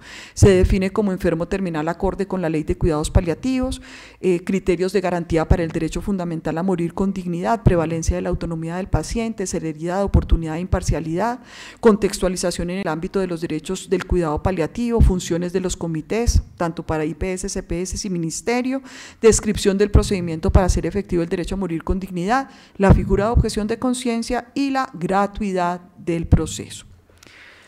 La resolución 1216 del 2015, creo yo que haciendo la misma reflexión que hice inicialmente, dice, mire, tenemos una línea jurisprudencial que habla del consentimiento directo, tenemos una sentencia de unificación versus una sentencia de tutela, abrir el tema a que un representante legal en ausencia de voluntad anticipada pueda pedir la eutanasia es un tema que es difícil, y dice lo siguiente, en su artículo 15, en caso de que la persona mayor de edad se encuentre en incapacidad legal o bajo la existencia de circunstancias que le impidan manifestar su voluntad, dicha solicitud podrá ser presentada por quienes estén legitimados para dar el consentimiento sustituto, siempre y cuando la voluntad del paciente haya sido expresada previamente mediante un documento de voluntad anticipada. Es decir, dice, listo, el representante legal puede tomar la decisión, siempre y cuando el paciente haya dejado un consentimiento directo proyectado en el tiempo, que es la voluntad anticipada, y por lo tanto se mantiene en la línea jurisprudencial del magistrado Gaviria y además del resto de la sentencia del magistrado Vargas, y el consentimiento directo o voluntad anticipada. Muy bien. Destaco que aparece por primera vez una definición de objeción de conciencia en el contexto de final de la vida, artículo 18, de la eventual presentación de la objeción de conciencia. La objeción de conciencia solo es predicable de los médicos encargados de intervenir en el procedimiento para hacer efectivo el derecho a morir con dignidad, es decir, no lo pueden hacer los miembros del comité interdisciplinar. En el evento que el médico que va a practicar, ni el médico que está recibiendo la solicitud y que la va a tramitar, en el evento que el médico que va a practicar el procedimiento formule tal objeción por escrito y debidamente motivada, el comité ordenará a la IPS para que dentro de las 24 horas siguientes a que se presente la objeción reasigne a otro médico para que la realice. Pues sobra decir que esta resolución recibió circulares, autos que en un momento dado trataron de frenarla, pero también una de las circulares era la de la Superintendencia Nacional de Salud, que emite las instrucciones sobre la organización y funcionamiento de los comités. Otro auto es el de la Corte Constitucional, que niega la solicitud de nulidad, y otro auto es el que negó la medida cautelar de suspensión provisional de los efectos de la resolución. Muy bien. Luego aparece la resolución 1051 del 2015 que regula las voluntades anticipadas. Elementos fundamentales de este documento: definición de la voluntad anticipada, acorde con la Ley de Cuidados Paliativos que ya la leí. Contenidos del documento que deben reflejar los siguientes requisitos: la voluntad de una persona capaz y competente, exteriorización de la voluntad por escrito por otros medios, videos, fotografías, etcétera. Objeto: readecuación del esfuerzo terapéutico y donación. Solemnidad: podrá suscribirse ante testigos, y adicionalmente dice que se expedirá ante notario. Habla también de la posibilidad de modificación, sustitución y revocación. El médico debe consultar si existe la voluntad anticipada, es un anexo de la historia clínica, y el deber de reserva. Con la doctora Piedad Bolívar, que a continuación va a intervenir, y yo me he extendido en mi presentación por lo que tenemos la ausencia de uno de los invitados. Con la doctora Piedad Bolívar escribimos un artículo sobre voluntades anticipadas y escribimos una carta al editor sobre la resolución 1051, porque en nuestro concepto se está vulnerando el derecho a morir con dignidad cuando usted le pone un requisito de notariado a un consentimiento informado directo, que si bien uno puede tomar decisiones muy graves como es el del acto eutanásico, uno diría, entonces también el consentimiento que uno da para la eutanasia tiene que pasar por notario. Sé que en el ministerio hay en este momento una profunda reflexión sobre el tema, porque yo creo que parte del trabajo de todos nosotros es mantener un diálogo en donde todos aprendemos, todos vamos viendo qué particularidades tiene la regulación que va saliendo y va cambiando en el tiempo, porque la sociedad también va cambiando. Entonces, nuestra crítica frente a esta resolución es que, más que proteger las voluntades anticipadas, colocó una barrera de acceso a la voluntad anticipada, y esto es lo que decimos nosotros. Quiero recordarles que desde el 79 hasta la fecha, más de 22.000 personas han documentado sus voluntades anticipadas con la Fundación Derecho a Morir Dignamente en los documentos Esta es mi voluntad 1 y 2. En este momento tenemos más de 8.000 voluntades anticipadas activas y se han actualizado los documentos en consonancia con los cambios regulatorios. Luego viene la circular 23 de 2016 del Ministerio de Salud, en el cual va dirigida a entidades prestadoras de planes de beneficio de los regímenes contributivo, subsidiado, especial y de excepción, instituciones prestadoras de servicios de salud, entidades territoriales, talento humano y de salud y usuarios. Se dan las instrucciones respecto a la garantía de los derechos de los pacientes que requieran cuidado paliativo, con el objetivo de garantizar el derecho al cuidado paliativo, y se incluye dentro de ella las tecnologías, los sistemas de referencia, los componentes de la red integral, la atención por parte de especialistas del dolor y cuidado paliativo y los equipos de salud. Luego tendríamos en el 2016 la sentencia T-132, que nos dice: el individuo que solicite la muerte asistida deberá comprender la situación en la que se encuentra y expresar su consentimiento libremente. Para ello deberá contar con información seria, fiable, proveniente del médico capacitado que le indique su pronóstico. La sentencia C-274 del 2016, que declara inexequible el parágrafo del artículo 9 de la Ley 911 del 2014, frente a temáticas de derecho a la vida. La sentencia C-327 del 2016, que declara exequible la expresión principio al nacer, porque tiene también relación de inicio de la vida con la muerte digna, es parte de la vida. Muy bien. Llegamos en el 2016 a la Ley 1805, ¿y por qué la traigo? Porque nos trae un elemento muy importante de una de las decisiones que tomamos al final de la vida, que es la donación de órganos. Recuerden ustedes que a partir de esta ley, si yo no manifiesto mi voluntad por escrito en sentido contrario a la donación, se presume que uno es donante y no podrán los familiares revocar esa presunción. Por eso, el que quiera ser donante está tranquilo, porque se va a presumir que es una persona altruista y solidaria. El que no desee ser donante por la motivación personal que tenga, porque no necesariamente debe ser porque no sea altruista, puede tener otras motivaciones, tendrá que dejar documento en el cual explícitamente, de manera inequívoca, se diga que no quiere ser donante. Llegamos a la sentencia T-322 del 2017, en donde un adulto mayor de 91 años solicita se le practique el procedimiento previsto en la resolución, es decir, que se le practique la eutanasia, con dos motivaciones, que una de ellas es absolutamente dolorosa, que es la soledad y su estado de salud. La petición es negada por la Corte por no cumplir los requisitos exigidos por la resolución, no padecía de una enfermedad en fase terminal y padecía de una depresión severa, pero habla de la protección del derecho a la vida digna frente a que no se abandone a la persona al final de su vida, que es lo que denominamos mistanasia.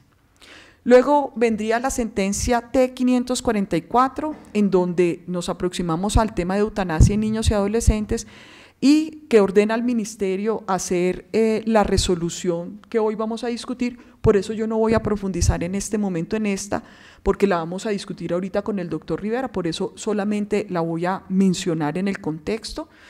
Esa sentencia T544 motiva la resolución 825 de 2018, procedimiento para hacer efectivo el derecho a morir con dignidad en menores de edad. Ahí están los elementos fundamentales de la resolución, pero no la voy a mencionar porque la vamos a trabajar ahora en profundidad. Luego vendría la sentencia T423 de 2017, que nos habla de un mayor de edad que padece un tumor neuroectodérmico agresivo, madre como agente oficiosa de la hija solicita protección del derecho a la salud y a la muerte digna y solicita la eutanasia, fallece mientras que se falla. La Corte dice que se evidencian trabas administrativas en la protección del derecho, lo que significó sufrimiento físico y psicológico para la paciente y su familia, ordena a todas las EPS y IPS del país a que emitan una carta de derechos para los pacientes, que pongan en conocimiento público de los usuarios del sistema de salud sus derechos y deberes en lo concerniente al derecho fundamental a morir con dignidad. Y yo le preguntaría a ustedes si su IPS o su EPS ya les ha dado la carta. Listo, entonces ahí tenemos otro trabajo por hacer. Doctor Rivera, ¿cómo está? ¿Cómo me le ha ido? Bienvenido. Ordena, el doctor Rivera se va a referir ahorita en un momento a eutanasia infantil, por eso no toqué el tema. Ordena a la Superintendencia Nacional de Salud que en 4 meses adopte las medidas necesarias para verificar la correcta implementación de la regulación sobre el derecho fundamental a morir dignamente.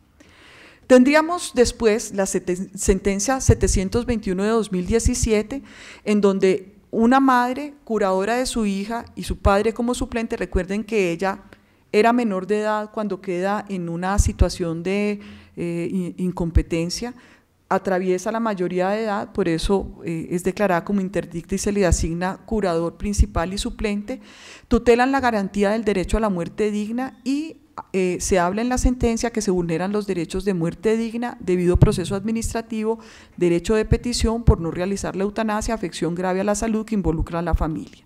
La niña padecía una epilepsia desde los 2 años, siendo menor de edad se le hace un procedimiento quirúrgico que buscaba aliviar ese foco de epilepsia y queda en un coma, con una alteración de su conciencia permanente y llevaba más de 8 años en esta circunstancia.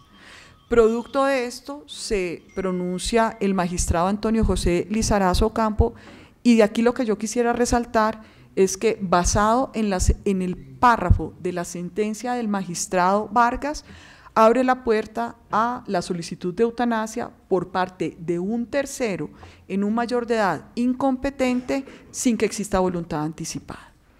Yo no me voy a referir a esta sentencia porque seguramente la doctora Piedad Bolívar ahorita en la charla sobre incompetentes hará referencia al tema. Lo que debo decir y le ordena al ministerio pronunciarse sobre el tema. Y nuevamente habla de la necesidad de desarrollar la ley.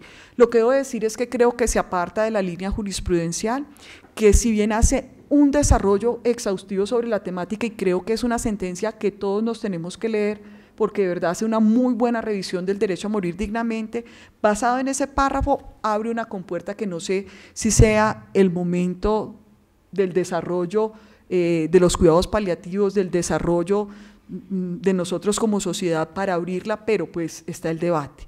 El ministerio en este momento presentó una solicitud de nulidad que ha sido apoyada por distintas instancias y debo decir inclusive apoyada por la Fundación Derecho a Morir Dignamente, que también considera que no es la vía una sentencia de tutela para abrir la compuerta a eutanasia en incompetentes.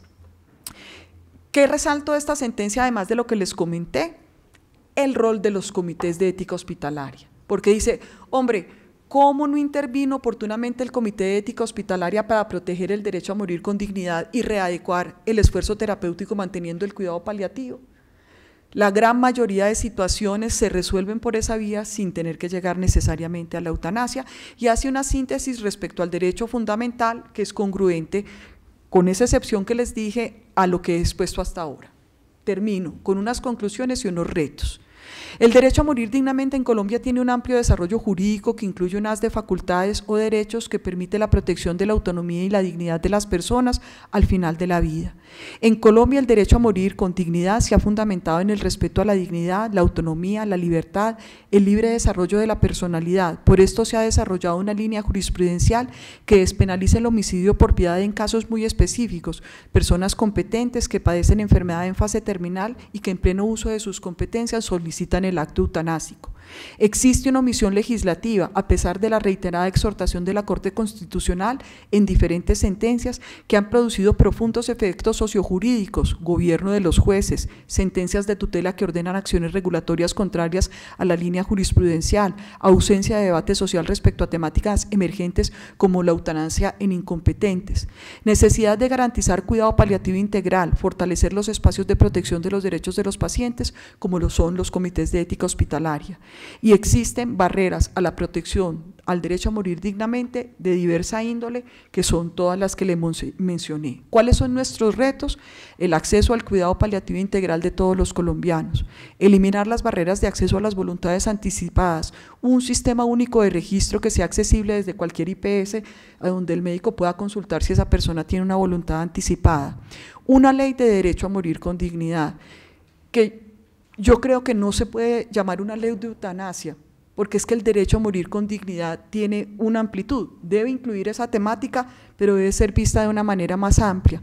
Construir un etos para el final de la vida prudente, respetuoso e incluyente, que se refleje en la política pública y en la regulación. Garantizar el derecho a morir con dignidad de los más vulnerables, de los que no pueden defenderse por sí mismo este derecho, como serían menores de edad de incompetentes. Defender los derechos de las personas con enfermedades crónicas irreversibles de alto impacto para la calidad de vida. Y ahí vuelvo y planteo mi interrogante sobre la definición de enfermo en fase terminal. Continuar con los procesos de educación e información a la sociedad colombiana, acompañar a otros países en los desarrollos jurídicos requeridos para proteger el derecho a morir con dignidad. Con esto finalizo y espero haber complacido al doctor Juan Mendoza Vega. Soy su alumna. Lo quiero con todo mi corazón, lo recuerdo todos los días de mi vida y lo recuerdo cada vez que me paro ante un auditorio a hablar del derecho a morir con dignidad que él con tanto amor cuidó y enseñó. Muchas gracias. Entonces, como estoy en el rol de continúo con el programa, creo que como cumplimos el espacio de las dos primeras presentaciones, por ausencia de nuestro primer conferencista por fuerza mayor, salimos a receso un ratico y entramos a los otros temas que van a estar absolutamente interesantes, como son la eutanasia infantil, la temática del derecho a morir con dignidad en incompetentes y los retos que tiene el derecho a morir con dignidad por parte del Ministerio y el premio al doctor Juan Mendoza Vega. Sobra decir que la presentación está disponible para todo aquel que la quiera, porque la idea es que cada uno replique esto en los sitios donde trabaja. Muchas gracias.